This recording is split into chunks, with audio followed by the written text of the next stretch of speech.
about you, and instead of going and saying something about them, you went to that person and said, "You really hurt my feelings. Why would you say that about me?" I mean, after you pick their mouth up for them off the floor, you might actually have a conversation where something gets transformed, where somebody gets transformed, when they see how their words affect. And that's what happens on social media or on text message, right? Like, you don't actually have to deal with a person. You're dealing with a machine. And it doesn't really matter how you treat the machine until they rise up and overtake us. Then you'll care. But notice what Jesus goes on to say. "You've heard it said, you must love your neighbor and hate your enemy. I say to you, love your enemies and pray for those who harass you, so that you will be acting as children of your Father who is in heaven." Next. "God makes the sun rise on both the evil and the good and sends rain on both the righteous and unrighteous," which in an agrarian society, rain is life-giving, right? It's blessing your crops. "If you love only those who love you, what reward do you have? Don't even the tax collectors, the bottom barrel, the worst people among them at the time they were thought of, don't they do that?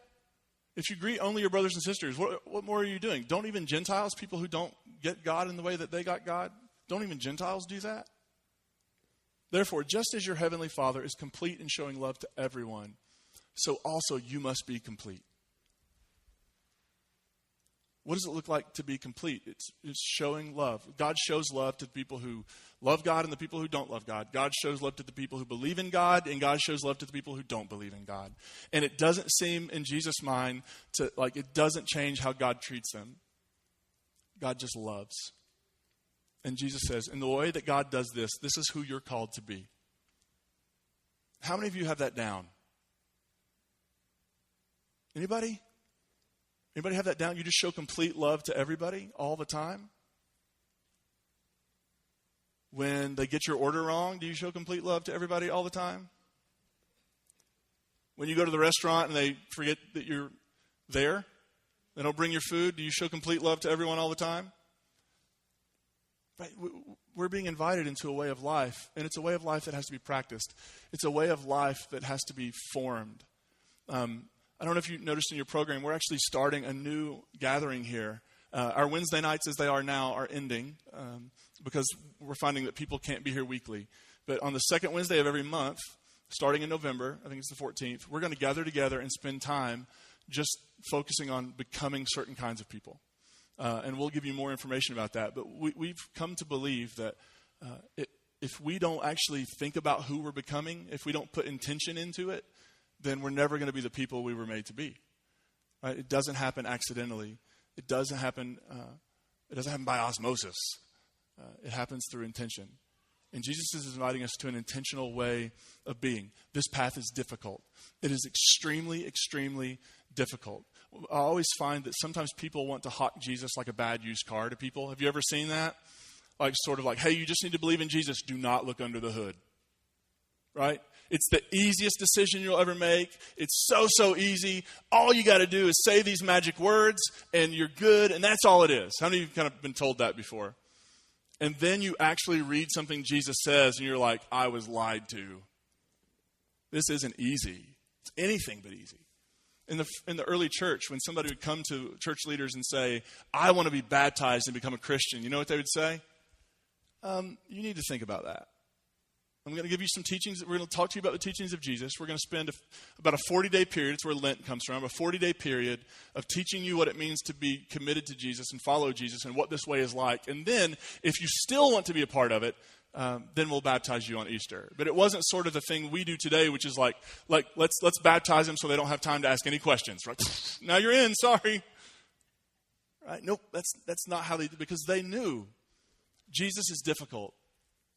What he calls us to is difficult. And I don't know about you, but it seems like sometimes the most difficult things actually end up being the most fulfilling and life-giving. How many of you are parents? Okay, you totally get that then. How many of you have difficult children sometimes? How many of you are so glad to be in here and they're out there right now? Yeah.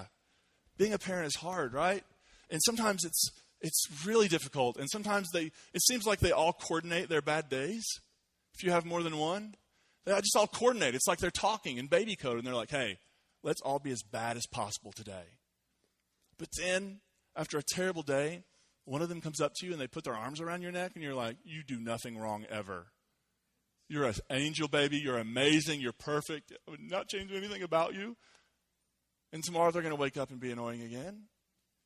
And you're also going to have those moments where, like, the most difficult things are also the most rewarding things. They're the most life-giving. They're the things that actually make life matter. And I think that's true of following Jesus.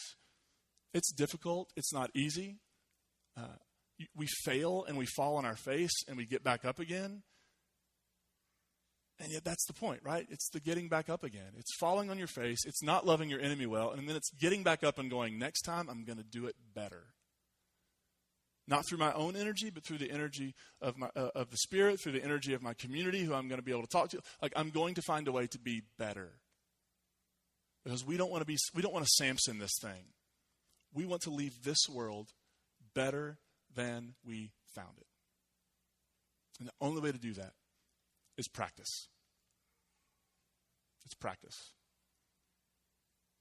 It's loving the enemy that's right in front of you, or across the screen from you, or in the same house as you.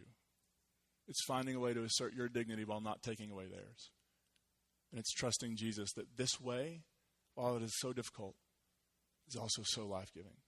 So I want to invite the band, wherever they happen to be. You guys come on up, and we're going to enter into a time of communion together. This is part of our weekly practice here, is gathering around bread and wine and being reminded that this is the way the world gets put back together. The world doesn't get put back together because we have ripped our enemies apart. In the Jesus story, it's that Jesus is ripped apart for his enemies, right? That's the story. The story is Jesus allows himself to be broken open and poured out for others. And so this time of Eucharist, communion for us is one, it's a time of remembering that about Jesus, that this is who Jesus is, but it's also remembering that this is who Jesus has called us to be in the world. People who would never break open or pour out someone else, but people who are willing to be broken open and poured out for the people around them. So let's stand together and we'll go into our communion prayer.